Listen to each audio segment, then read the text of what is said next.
Hello. Hello. Welcome to Mind Body Stuff. I'm Kaylee. I'm Bernice. How are you guys? We're laughing because we just did a recording that we canceled. It was bad. I mean, it was like 8 minutes of us basically saying nothing. And then her son comes in with a beautiful wedding album from his wedding. And we're just like, what are we talking about? What was that? What are we talking about? And then I said to Kaylee, it's kind of like foreplay. We haven't done it in a while. So we're just kind of like, I'll tussle your hair. Oh, maybe I'll touch your knee. It's like, it's taking an hour. Come on. We've been married for 10 years. What are we doing? Come on. Anyway. You know where I like it, baby. Yeah, come on. Let's do it. Oh my God, funny. We want to get down to it right now. Okay, so first of all, thanks for those of you who commented that this podcast is actually something you're still listening to. The last podcast we recorded, we were kind of like, we're retired now from podcasting. We're like, I think we should be done. Let's be done now. It's okay. We have lots of other things we could do. Let's write our book. I thought you were going to say, let's ride our bikes. I'm like, wow. She's changed a lot. She's a new woman. She now walks her dog, you guys. This is a big deal. I've never known her to take walks. I take a walk almost every day of my life. And she's always like, oh, are you on your walk? Now you're a walker. Well, the virus happened and it was just like, what do we do now? You go for walks. We go for walks. And actually walks are very... And Mike always walks, but I'm like, oh, maybe I'll go with you on your walk. He's like, you want to go on my walk? And I'm like, maybe. It's nice, isn't it? And it's actually very nice, especially if I can get up high. Fresh air. I like to look down on things. Because you're a bird. I'm always like, I got to get high and it's got to be clear. So then if I can look down, I'm like, oh, we're okay. I see the river down in the distance, the mountain to the left. Yeah. I feel very like. That makes sense. We are at peace. Yeah. Anyway. We digress. We digress. But thank you. We're back at it. Can't guarantee it's any good, but here we are. But I am here. We are here. I am here. Showing up as we are in the moment. In the moment. Which brings us to the topic the moment of today. Just we want to just talk about I am here and what that means. For those of you who don't know, in ULA we're doing a year-long affirmation campaign. January's is I am here. And so it's just been really beautiful to see how our community has embraced this, the stories they've shared, the messages, the videos of them dancing with their communities. Oh my God, people are dancing in the snow. People are dancing in the dark. People are dancing like in just the craziest places. Craziest places. I can't wait. And we're going to make a compilation video of all the videos. And I can't wait to see that. It's going to be so beautiful. Yeah. But yeah, so many thanks to those of you who have shared your own personal stories in the ULA community group on Facebook. If you're not a part of that group and you want to join in, you just search ULA community on Facebook. It'll pop up. And it's just been a really beautiful sharing space for people to talk about their personal stories, their I am here stories. Mm-hmm. They've been really, really beautiful and painful and inspiring and just, wow, like humans. Oh, just holy shit. Humans are awesome. The things humans experience too. Right. And survive. You know, it just shows you how resilient we really are. Like sometimes I'm like, we're not very resilient. You know, this is a terrible time. You and I always say we're not resilient. We're not resilient. I'm not resilient. I don't think I can do it. But, you know, we wake up every day. Yeah. We're here today. I woke up, sort of. You look awake. I showered. You look pretty good. I showered today and cleansed myself. Oh, that's good. I appreciate that. But yeah, we appreciate those stories. If you haven't shared a story yet and you're thinking, maybe I want to, I encourage you, please do so. I mean, stories are the healing backbone of the human condition. I think that's so perfectly said. I think that's really... Because stories make us equal. Stories create connection. Yeah. They establish love and they let the light in. Right. So. Right. I think too, like, we don't all have to be having the same struggles to then see what somebody else is overcoming. It's like, there's something that really, I think, can assist in empathy when stories are shared. Yes, and even teach empathy. And they can teach empathy because we can teach in all the different ways that, like, you know, this is harder for this person or this, like even one of the comments was like, well, I can't remember who posted it and it doesn't matter, but it's like, well, my story isn't as bad as so-and-so. So am I even allowed to like talk about this hard thing that I went through? Cause I realize it's not as hard as somebody else's, or it didn't end as bad as somebody else's, but it's like, so, sometimes we doubt if we're even worthy of, or if our story is even worthy of sharing, but it is like, I mean, it is like I feel like there's just so much power in not only the act of writing or speaking or however you share your story, but then the gift of being able to witness and hold space for other people's story. Like, this is so beautiful to me. I obviously, like ULA Playlist, we're creating a story. Everything in ULA is about a story. Like, what is the story? Because I don't know, I just feel like we keep going back to this phrase, but it's empathy in action. Empathy. Storytelling and receiving and being a part of other people's story. It's empathy in action. And so many thanks to those of you who have, shared and just given that part of yourself to us. Like, it's so appreciated. Thank you. Thank you. Thank you. Thank you. How is I think as like, what's the word? Oh, I guess leaders. I was like administrators of ULA Fitness. As an admin employee, I think so much of us, we're like coordinating and did we order the shirts and is the design ready? Is it in the right file? Like, do we have all this stuff? Is everyone organized? So sometimes like I can get in the space of just like manually moving something, like doing it. But have you personally like felt like you've been able to just be in this affirmation? Like, have you been able to say, I am here and have had reflections or moments or anything? Or are you just as kind of an admin of ULA been more focused on like, okay, is everything running? Is it running? Did everyone get the memo that they're supposed to share a story? Can I email you all? Can you make a video too, please? Anyone want to make a video of you dancing? The file is not correct. Could you please update in a different format? I mean, but honestly, like sometimes with this stuff, I'm like, this is such a cool thing. Like, but then I almost forget to participate myself. Right. Yeah, because you're just watching it running it. Yeah, and you're like, are these things all met in the rollout, basically, of it? Totally. But I think it's an important... that we need to do the work too, obviously, and make space for the work. Totally. And that's kind of why we do it, I feel like, because it's for me, it's like, oh, let's look at this month then. Yeah, let's exactly. Look at the concept of I am here. And what does that mean for each of us? Because it means probably different things. It should. Yeah, as it should. The variety of the human condition. Mm-hmm. For me, it kind of means like, I am here. What is my personal story? Yeah. How am I here? What are the things I've experienced and made me who I am? And also it's my cultural story. Like, where did I come from? Right. Where did my ancestors come from? Right. And how did I end up here? Because right. I am here. Right. So for me, those are the two pieces that kind of struck me as important. Yeah. To this. Yeah. To this affirmation. Your cultural story is a big one, and your family has committed themselves and their work to this story of the Hawaiian culture and how to preserve it as times are changing and how to kind of like recognize and come to terms with a changing world, and how to understand how to be in both worlds, essentially. Yes, how to preserve the culture, how to lose the culture, I think. Right. How not to lose it, how it gets lost, yes.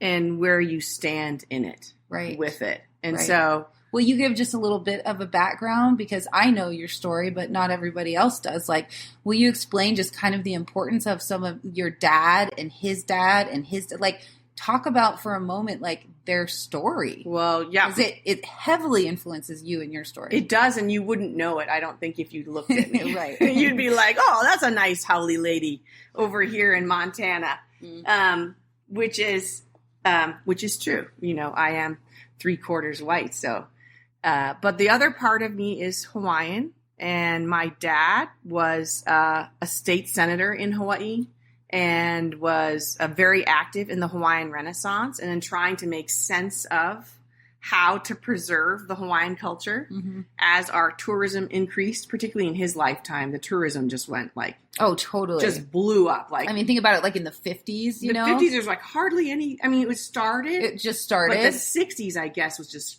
huge boom. And then suddenly hotels everywhere. Oh, everywhere. Yeah. And all the Hawaiian music and surfing, and everyone's like, oh, this is awesome. And then all of a sudden, everyone looked around. They're like, oh no, none of the Hawaiians live over here anymore. Oh, interesting. They all got kicked out.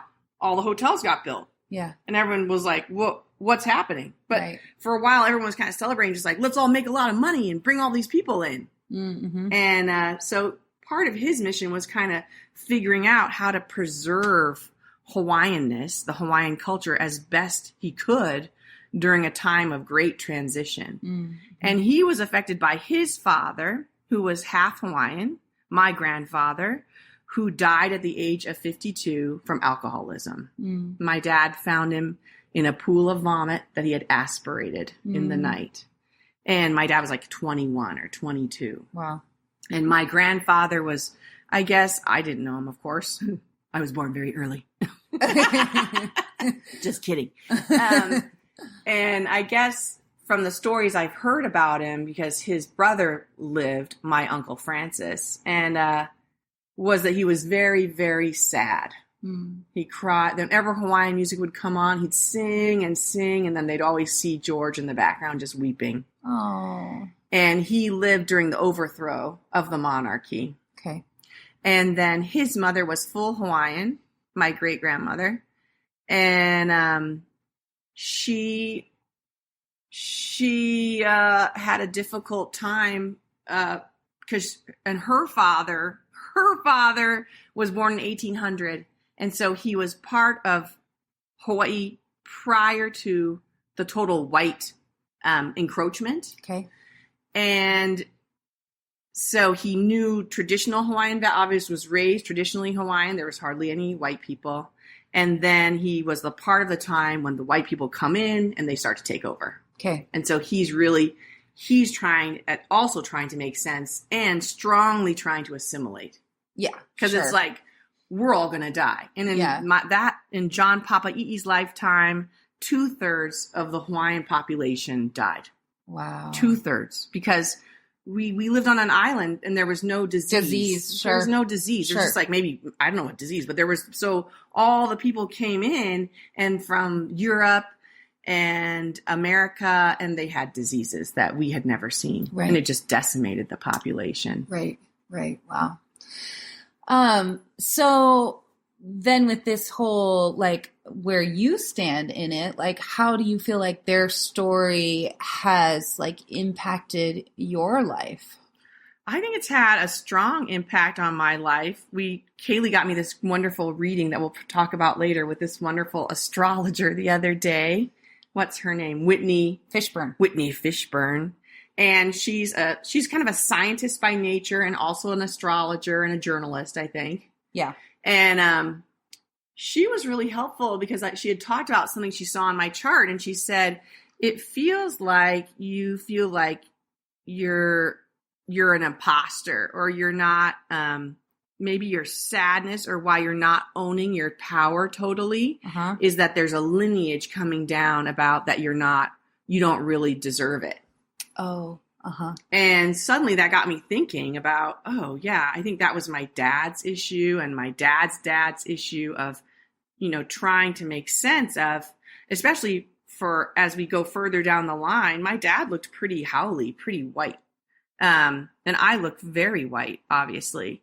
And so it's hard to make sense of a tragic history, right, with your people of color and your cultural heritage. But you can't claim that history. You feel like you're an imposter to that history. Yeah. Like you can't feel the grief of it. I'm not allowed to feel You're not allowed because you look like you're I look like the oppressor. The oppressor. Yeah. So you're maybe societally asked to to feel more like the oppressor Yes. than the oppressed. Yes, exactly. And so you have an internal confliction about how you look and how you know, but yet I would say you have a really Hawaiian spirit. Yeah. You know, like you do. Yeah. Well, obviously you grew up there too. Born and raised. Yeah. Yeah, it is. It definitely is a huge part of who I am. And yet I also feel like when I was living in Hawaii and growing up there, you know, everyone's like, and then you're going to step into your dad's legacy. But let's hold up, because not everybody understands your dad's legacy. And you mentioned it, but I mean, it's way, way bigger than what you just said. Like your dad had a 24-hour ceremony when he died. Mm-hmm. There was a 24-hour ceremony from the royal family for your father because of the work that he did for the Hawaiian culture. Mm-hmm. Yep, at the Royal Mausoleum. He was a senator. John Papa'i'i was a justice of the Supreme Court. Supreme Court, like judge. I mean, really, I feel like so much about who you are is trying to find, like, I just see the scales, you know, like justice and fairness, and how do we work with what is while preserving what was. Yes. Like, it's really strong in your family. Very good, and that's such a tough thing to work with. And I feel like your dad was so good at that. He was so good at that. And yeah, it's incredible to, you know, deal with it. I found this article maybe like more than a year ago at this point, though, about your great grandpa, John Papa'i'i. So it says, so he came over to San Francisco. It's talking about this time that he came to the mainland, as you call it. Mainland. And he entered the lobby of the Lick House in San Francisco. And it said the Golden City's first truly palatial hotel sported a dining room modeled after the Palace of Versailles, blah, blah, blah. And it says, at a time when the United States was embroiled in a civil war over race, the Hawaiians' arrival and residency at one of the finest hotels in the country caused quite a stir. But this was no ordinary dark-skinned visitor. He was Hawaiian Kingdom Supreme Court Justice John Papa'i'i. And I'm like, you just are that, though. Like, I feel like you carry the spirit in you. And one of the things that she said, Whitney, is she said that you're the queen. Yeah, she said everything on your chart is the queen. And I just am like, oh yeah, he just walked into that hotel. You know, he's like, totally dark-skinned person, and everyone's like, and I'm sure what's he doing in here? In the middle of the like, war. Uh-oh. Well, it's just like that's totally your spirit. You're like, fuck you, you know, like you can't tell me what. Like, I just love it. I'm so glad you found that story, and she reminded me of it the other day because I'd forgotten. Yeah, that story, and it is, you know, it's a big part of my legacy. It is a big part of your legacy, and a part I struggle with. Well, and it's a big part of, like, so if you, like, in Hawaii, your family is a legacy family in Hawaii. So not only do you, like, here, it's not so. You know, people aren't going to be like, oh, you're a Brown. Yeah, no. They don't know you. But in Hawaii, they know you, and they know your family, they know the legacy of your family. They know the legacy. So you also, I think, struggle that you aren't doing enough. Like, that's also one of your struggles is you're not doing enough because you come from a legacy of people who have done so much. So much. And so you're always looking to give back, and you never feel like it's enough. Never feel like it's enough. Relatives like this, like, I know, my God. How could you? I don't think I'm a Supreme Court judge. Yeah, right? You know, I can't do anything like that. And that was part of what Whitney's thing was. You know, she said something like, I'm like, well, I want to be the scholar. Or She was like, well, unfortunately, that's, you know. That's not you. You're the queen. You're the queen. So you gotta, shine and serve. Shine and serve. She said you shine and you serve. And she said you love to serve. And the other thing I learned from growing up in Hawaii is you need to be a diplomat. Oh, yeah, I love this. You always tell this to me. Be a diplomat. And I struggle with that because I have strong feelings sometimes, and I don't want to be the diplomat. But I feel like even deeper down than my feelings is this inherited knowledge of you are always the diplomat. Right. That's your lineage. That's your lineage. You are the diplomat. Well, and I love it because the way that your dad described it is he's like, when you live on an island, he's like, you better be careful. He's like, you're going to have to see that person, you know, next week or whatever. Yeah. You have to be really conscientious of what you say and how you know, what you do, because you can't just treat someone a certain way and then be like, well, fuck you. It's like, no, because then you're going to need to buy your whatever from them tomorrow. I got to go back. I got to see it's an Anna island or whatever. It's an island, or I got to go back in a week and get a horse from them or whatever. Totally. And they're all like, no way. You totally like disrespected me. Yeah. And it's like, yeah, that's right. I did. Totally. But has been a great lesson for me and a struggle for me at the same time, for sure. So what are you able to claim anything yet from your, like, what are you willing to claim? Like, what are you willing to say? I feel like right now with the I am here piece and the work I did with Whitney is part of what I need to claim is I'm part Hawaiian. Oh, uh-huh. I need to let people know that. Yeah. That I feel like, whatever. It's not any of your guys' deals, but it's for me. It's for you. Whitney's like, you have to do it for you.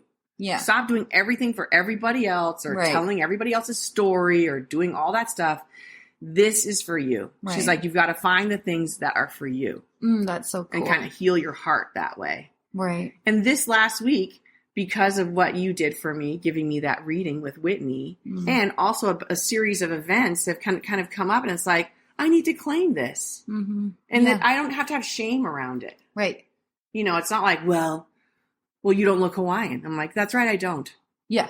But it's a big part of my heritage, and I want you to know about it. Right. Totally. And it affects how I am in the world because I was raised there. My parents were born and raised there. Right. It'd be different maybe if I was raised in Denver. I don't know. Maybe not. But well, I think it does. I mean, but it's definitely like, I'm grounded in that place. Yeah. Oh, you're totally grounded in that place. So it's like, I need to just bring that out into the open and just say. That's why she got a hot tub. She needs to be in the water. She got a gigantic hot tub that fits like 20 people. Not really. It looks like a mini pool. It's massive. I mean, this hot tub is massive. And she goes into it every single night. And I float around and I pretend I'm swimming. Yes, and Whitney even said, sorry to talk about Whitney. Whitney, I hope you're listening. Whitney Fishburne, we're going to get Whitney on this podcast if she'll join us. We're going to try and get her. I feel like I'm sending everyone I know to see Whitney now. Like, she's amazing. She's amazing. So one other thing she said is like, oh, you have to heal in water. Oh, I remember you telling me that. She said that, and I'm like, oh, she's like, no, not just by water. In it. In water. Well, every time we go to water, you jump in. I have to get in. I'm always like, I'm cold. I don't think so. I'm like, you're not going to go in? I just got dressed. I'm like, you got to go in. No, we sat by you guys got in the hot tub and I sat on the edge the other day. I wanted to pull her in. I just don't like getting cold. Don't you have Aquarius somewhere in your stuff? I don't know. I don't remember. I'd have to look at it. Aquarius actually is an air sign though, isn't it? Yeah. Sorry. It is, I'm a little confused there. No, it's confusing stuff. It's very hard. It's hard to understand. I don't like the act of getting in my swimming suit and then getting cold and then being wet and then changing back. I don't know. It's just it's not a lot. Worth it. It's just not worth it to me. I have a whole. You have your system. This is fascinating, isn't it? How do I use my hot tub? I'm all talking about. Can you explain to us cultural struggles? I'm like, what about my hot tub though? What I do is I keep my suit down here by the hot tub. I put it on.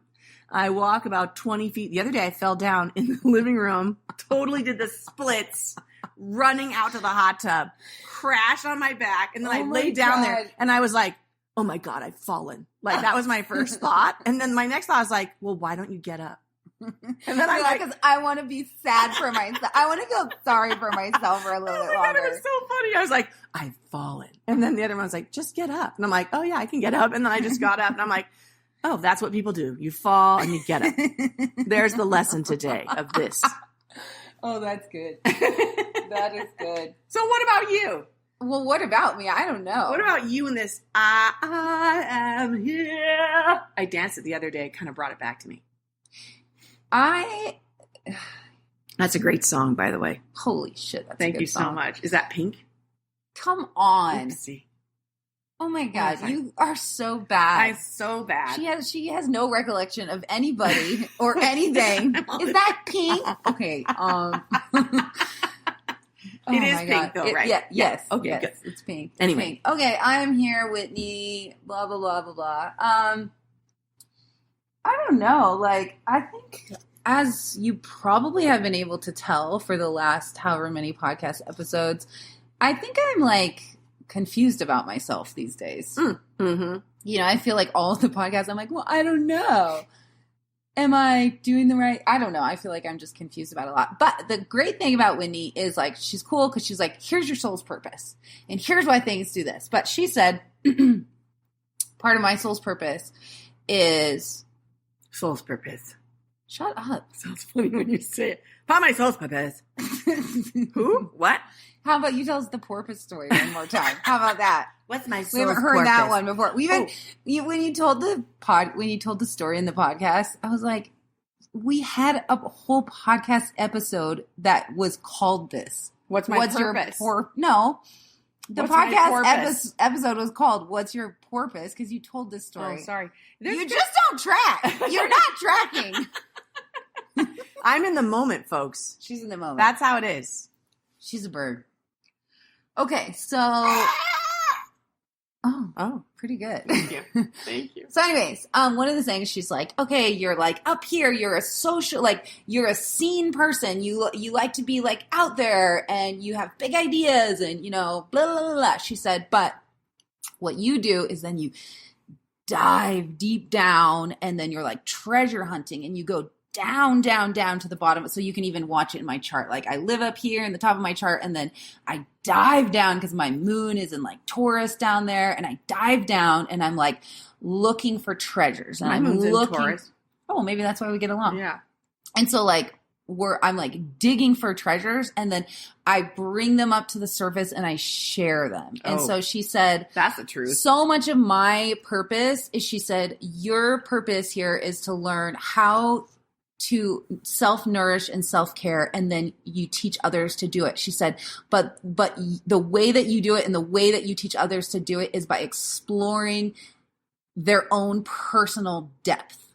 So you have to first, she's like, you go into the depth of who you are. You go deep into yourself and then you share from that place. But she said you share with the intention that other people do the same. Mm-hmm. And I thought, well, that's pretty right on. Because sometimes I'm like, even with this podcast, I'm like, what a fucking narcissistic thing to do, to sit around and like talk about what we're thinking about. Does it. Joe Rogan. Like, and then guess what, you guys, I had another thought. All those that I like to share. But sometimes I feel like, but that's part of my family shame. Like the biggest insult, like, the biggest insult you can give someone in my family is, oh, you're so selfish. I wonder where that was learned from. I don't know, but it was learned and it is fucking ingrained. I can't wait to hear when you figure that one out. So anyways, I'm always like, oh, am I talking too much about myself? You know, should I not be doing this? But I think so, if anything, it's like, I am here helps me just claim, like, guess what you're actually doing? What your chart, what the stars, what was lit up in the sky at the moment of your birth influences how you live your life. And so all these things were lit up in the sky to affect and influence me, who I am, and how I live my life. Mm-hmm. And so all of these things are just there. These things about who I am and how I am. And she's like, you just love humanity and justice. You love exploring religion and how people live and traveling and culture. I love this stuff. Like when I was a kid, I wanted all the books where it's like, you learn about how other people live and like, what do the people in Iceland, like, do they have refrigerators that look like ours? And what about the people in Nigeria? Like, this is how they grind up their food. Like every single, like, I was just fascinated by culture and travel. And she's like, and you love, I thought this was really cool because I actually just re-listened to the recording. She said, you love how, like, God and humanity, like how God and humanity, like that relationship. Oh, yeah. Mm-hmm. And I thought that was really cool because I mean, spirituality is a huge part of who I am and what I think about and, you know, the bigger meaning and the purpose and all that. Like, and so I think if anything, I've just, again, like, kind of like exactly what you're saying, like I've gained this acceptance of who I am. Mm-hmm. And so just to be able to say, yeah, like, I am here and I'm actually doing what I'm meant to be doing. Yeah. You're the explorer. Yeah. And she's like, you dive in and it's like you're pulling up, like you're diving for treasures. You dive way down. Yeah. And she's like, you don't need to go to an ashram in India. She's like, you just need to go within yourself. Yes. And she said, by the time you're about 40, you're going to be more confident in your abilities. And she said that you will begin to feel like you're more of an authority on like self-nurturing, self-care, and you share it. And she said, everything you learn, you share. She's like, you share, you speak, you talk, you're social, podcasting. She didn't know we have this podcast. She's like, podcasting, articles. She's like, you share, you dive, you dig, you find, you share. So I'm like, oh, yeah, I feel like that. Oh, and the other thing she said, she's like, it's always with sweat. She's like, it's like, yeah, she said you, fluid. Movement. That's it. I made that up. Oh, and this is funny because she's like, you're a nurturer. She's like, mothering is everywhere in your chart. She's like, you're nurturing. She's like, but then you've also got like this fire to you. So she's like, you've got this like water, but then you've got the fire of the heat. And so it makes like fog essentially, or like steam. And she said, so sometimes it's hard to see, well, like, who are you really? Because yes, I'm nurturing, but then I have so much fire behind me that I kind of come off as a bitch too. Right. So then it's kind of confusing to be like, well, is she nice or is she a bitch? Because I can't really tell. She seemed bitchy today. Yeah, she was super bitchy today. But that's just like the fire and the passion. But she said there's so much movement and sweat. She said you sweat your beliefs. Oh, I even wrote it down. She's like, you sweat your beliefs. And I was like, I do. I mean, that's totally what. You sweat your meaning. I totally sweat my meaning. Yeah. You know, like, and that's where I get most of my messages too when I'm teaching. It's just like, it just is all coming to me. Right, it's like, I can almost see it and it makes sense. Yeah, like, you're in touch. Yeah, that's I think how I get in touch with either, you know, whatever you want to call it, like inner knowing or source or, you know, intuition, whatever. Like it comes in the movement. Yes, right. So anyways. Even connection to humanity and the earth and the cosmos. Yes. I feel like sometimes that's a better way to put it. Like, whoa, all of a sudden like, whew, I feel so connected to people. I feel so connected to people when I'm dancing. Yeah. Yeah. But yeah, and so anyways, like it's really cool. I think so. The affirmation, you know, I was gone. I went to the Oregon coast for a couple weeks. And so I wasn't really, I was like, I don't know. Well, you were being present. I was trying to be present just with. And part of I Am Here, actually, folks. It's about being present. It's about being present. So I think I was practicing I am here rather than thinking about it. Yes. You know, I wasn't thinking about it so much rather than just doing it. Yes. But it's funny for me because she said, she's like, you wouldn't think that thinking is like your path to spiritual. I can't remember how she phrased it. She's like, but you're deep thinking you're just thinking all the time. Right. And I'm like, I do. But I think I actually wasn't thinking that much this trip and I was just being. No, because you were and just it was being so wonderful. Present. You're in a different environment. You're out of your own environment. Just and the ocean is so. And the ocean is so, all the negative ions is just cleansing everything. It's just cleansing. And that ocean is so rough. You know, it's always like holy it's just shit, clearing it's so the air, wild, releasing so much stuff. Also, she talked about your cultural heritage too. Oh, definitely. Which I thought that's another piece of the I Am Here piece, I think, in terms of all of us being, you know. Yeah, she was like, you have to go back. So anyways, without getting too long and into this, but she's like, you have to go and reconnect with your land, like with the land in Scotland. Like, you know, I think we've talked about this before, but I think so many people came over like from where, what was the like church doing that people needed? Like why did so many Western European people come over? Flee? Well, there was the potato famine in Ireland. Yeah, but that wasn't us. That wasn't Sorry us. about that. Anyways, my story though was like and they came from all over. Like they're just like escaping Europe. I feel like something. There was like a map. You guys, I'm sorry. We don't even. That's obviously why we need to do our work. But I'll tell you why my family came over. Yes, do. So, anyways, like my great grandparents, Sarah and Peter, which I just learned this last year. You guys dove deep into ancestry and reconnected with family members that we've never met before. Blah blah blah blah. Anyways, my great great grandparents, Sarah and Peter, they lived in Scotland. They had 9 kids and they owned a paper mill. Jealous. 9 kids? Oh, you would lose your fucking mind. I had 4. Yeah, and you lost your mind. I did lose my mind. You lost your mind. I'm always jealous. I'm always like, I wish I had lost your mind. 7 kids. No. Okay, and then, so anyways, there were 9 kids. There were like 7 of them were boys. And so it's too many boys to take It's a over lot the family of boys. business. Jeez Louise. So 3 of the boys. What way were they facing when they had intercourse? Oh my God. Isn't there something about that? Oh my God. Probably doggy style. I don't know. That's But just aren't gonna they be my like first if you- guess. Which I way is don't know. doggy style? On your hands and Get- knees. Oh my God. It's the way you like it. Quiet. Quiet. You had a lot of boys though, so I'm gonna say that kind of worked.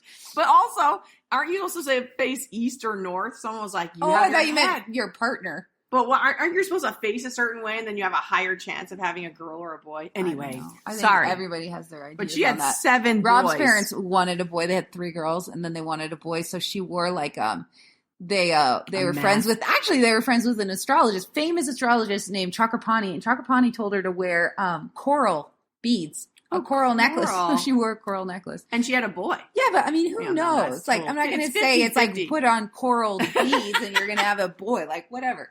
So she had 7 They had boys. 7 boys, 2 girls. And so that's too many boys. You guys, I learned this because I found my dad's second cousin, and he's just like a wealth of knowledge for our family history. So 3 of those boys moved to the U.S.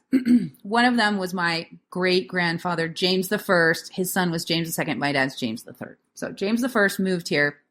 One of the boys went back, so 2 of the boys were here. Started that paper company here in the U.S.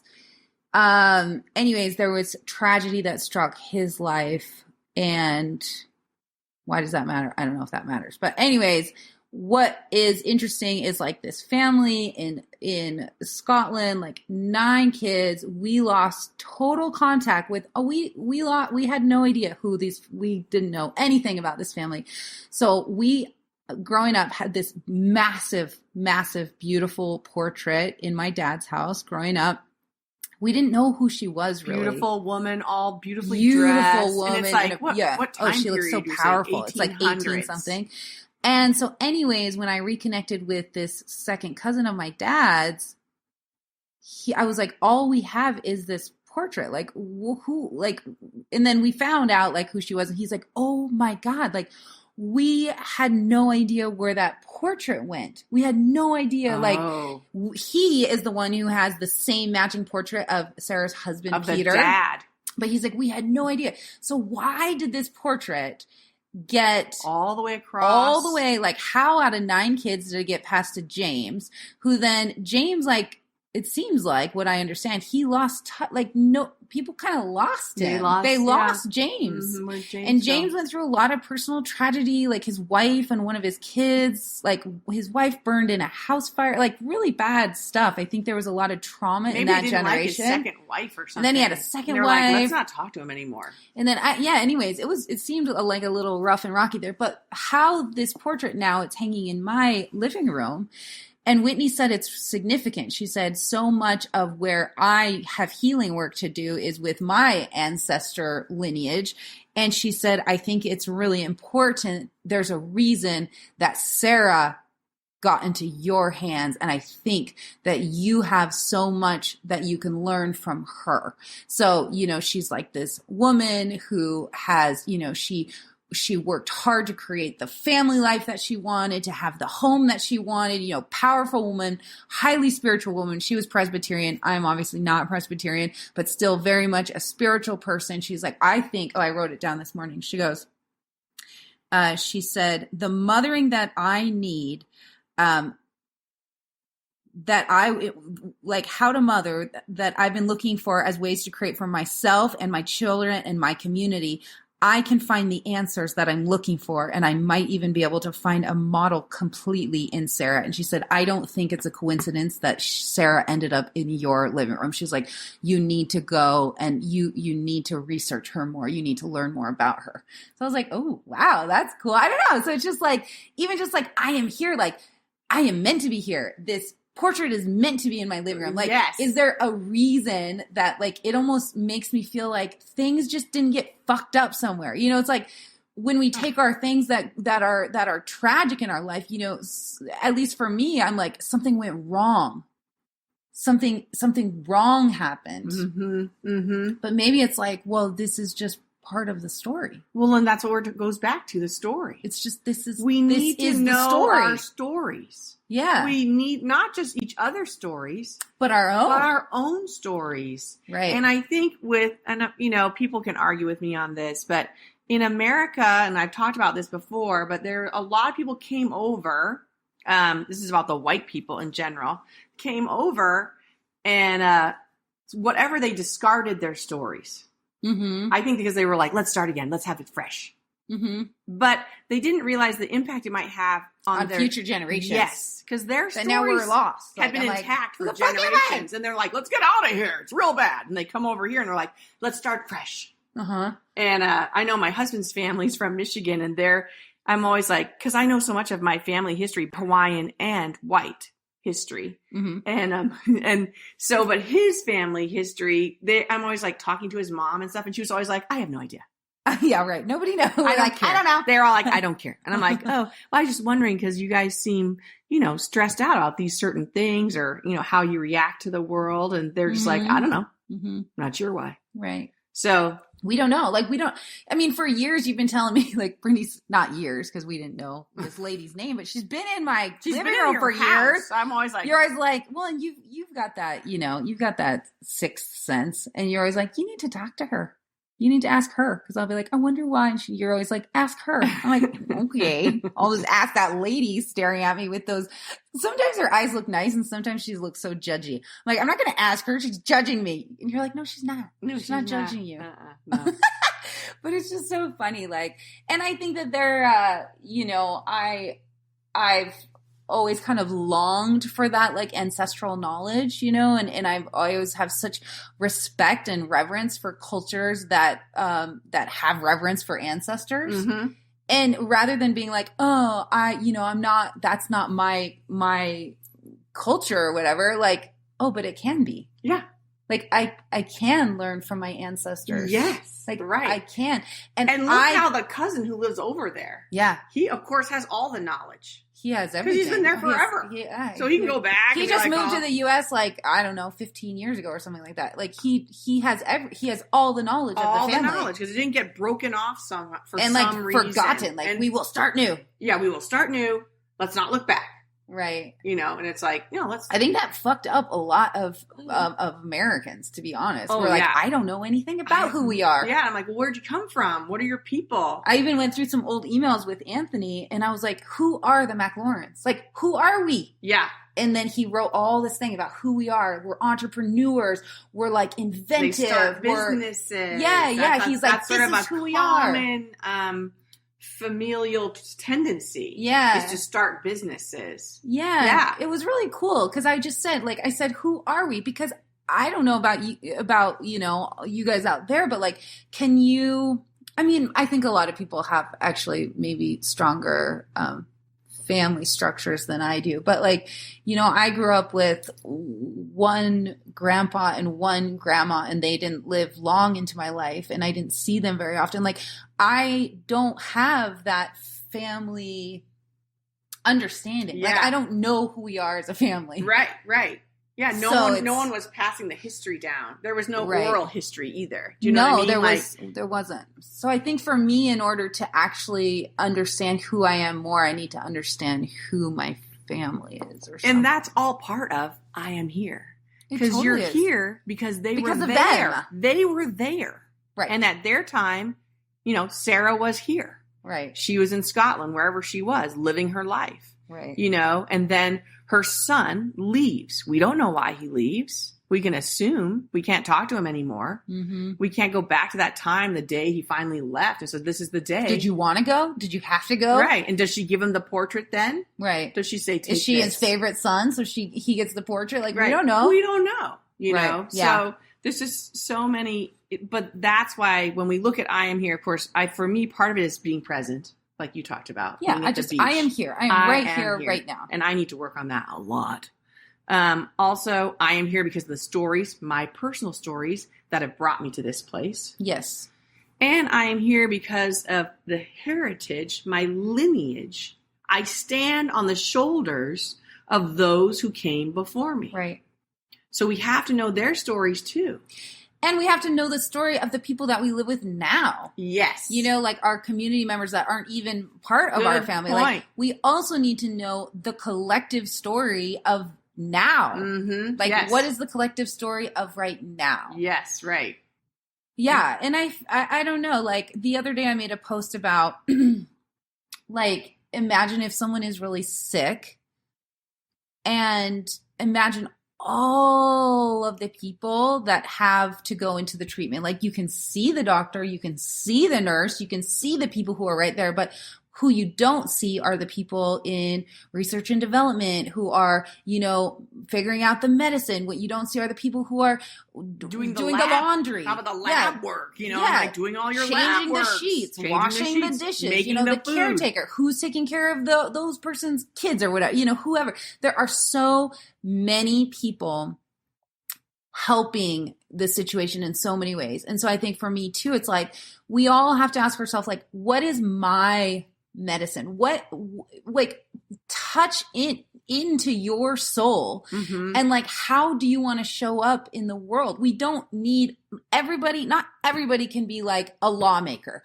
Not everybody can be, you know, an educator. Not everybody can be all these things, and we're not all meant to be everything. So if we can just say, like, I am here, and today this is what I'm going to do. Yeah. These are the action steps that I am going to take. Like, these are the things that I am here for. Yes. There's that. I think that I'm not on Instagram really ever anymore, but there's this hashtag I think that's going around that I find it's interesting, because we are also doing I am here, but I think there's a hashtag like here for this. Oh, I think I've seen that. Everyone's posting like, I don't know, but I'm here for this. There's like a here for this or something. I don't know. You guys know, because many of you probably are much more hip than me, but here for this. Sounds good. But it's like, what are you here for? Here for this. You know, what are you here for? I'm here for this. Like, you know, I think we, like, for me, I'm like, am I doing enough? Am I enough? You know, you're like, am I enough? Have I done enough? Like, you know, my dad this, my grandpa did this. There's like a legacy. Am I doing enough? Right. But like,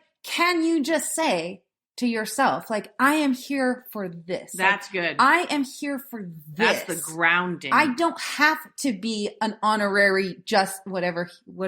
Just, well, I don't remember. I don't have to be a judge. I don't have to be like, I don't have to like, and then your dad did all these like canoe voyage things. Like, I don't even know. Hokulea. Yeah, I'm like, okay, I don't know. Your dad had like 7 lives within one life. Voyaging Society. Jesus.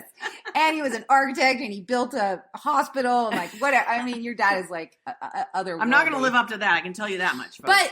But it bothers you that you aren't. Yes, I feel. So can you just say, I am here for this, whatever this is? Can your contributions. That is a very good. In ULA, as a therapist, as a wife, a mother, like, can you be here for this? Yes, that's kind of what Whitney was saying too. She's like, get out of your way. Get out of your own way. You're just like blocking. You're just like in there like, yeah, but what about this? You didn't do that. Right.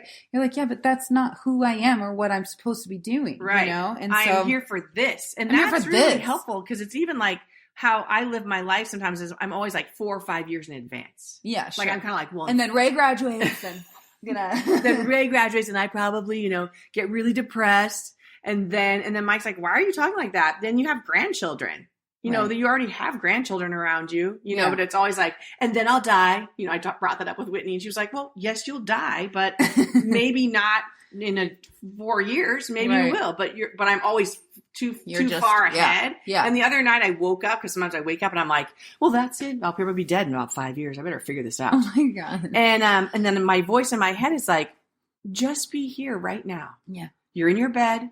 You've got your Great Dane sleeping next to you. You've got your husband with his CPAP machine on. Your 8th grader is asleep in his bedroom, and you're okay today. Right. You don't have to think about 5 years down the road. Right. I am here. Right. And I'm here for this. Yeah. I'm here for this. Yes. Not all that. Right. All that. Will I be a judge? Well, I'm not going to be a judge. I missed that. I missed the memo. Yeah. You know. Right. But I am lucky, and I told Whitney this, I am lucky with the work I get to do in ULA. Oh, well, you do so much work. I feel it's impactful work. I really feel it's impactful work that we do. And I want to keep doing it. And I feel like that must be my way at this point in time to serve. Mm-hmm. Yeah. And it's a valid way to to serve. shine. And to shine. Like the queen you are. You are the queen. I mean, how crazy that we just call you Queen Bee anyways. I know. They're always like, you just have Queen queen Bee. energy. Queen energy. Mm-hmm. Quiet. And so, yeah, it's like, I think that. And you're the explorer, going down deep, bringing up gifts. Yeah, thinking a lot and then The sharing thinker. and then, but not share just to share, but share in hopes that other people then do their Share to serve. Yeah, it's really it's meant sharing be to service. serve. It's service. And then how fun that we get to do it in this form of dancing to music and, it's like how great. And I love to dance. Right. Yeah, you love to dance. I love to dance. And you love music and movement. Right. So, totally. Yeah. Well, and and then I always get to this part of the podcast that I'm like, did we talk too much about ourselves? What about you? Like, is this even, is it like value? Like, is there any value in us just like sharing our own personal experiences? I think so, because we stand on the notion of the importance of the story. That's true. And I guess like for me, it's like, my job and even my chart, it's not to be like, hey, look, like, here are all the answers. It's like, no, like this is what I found out when I did my exploration. And so hopefully there's some encouragement or some, just like even as you guys are listening, just thought provoking things that then invite you to explore your own. Because I don't, when I listen to podcasts, sometimes I like to listen to people who have the answers. Yeah. And so then I judge myself being like, well, we're not a podcast that offers the answers. Mm-mm. So is our podcast shitty because it's not like Brene Brown telling everybody Research like what shows. to do and like how to do, it's like I always listen to people who are like telling me like the answers. Yeah. And then I feel shitty about our podcast because I'm like, we have no answers. We only have questions. But you have to have answers, and you have to have the people that have the answers, and you have to have the explorers. Yeah. I think you have to have a variety of people out there. And I'm sure those people with the answers have also done exploring too. Oh, for sure. That's why they, whatever. But you don't usually hear them a lot talking about their own personal shit. No. Not usually. They're kind of more like, I'm an expert on this. Sometimes. I'm an expert on this. I chose to do this because, my Right. mother, blah, blah, blah, blah. And it was a very brief, Right. that type of stuff.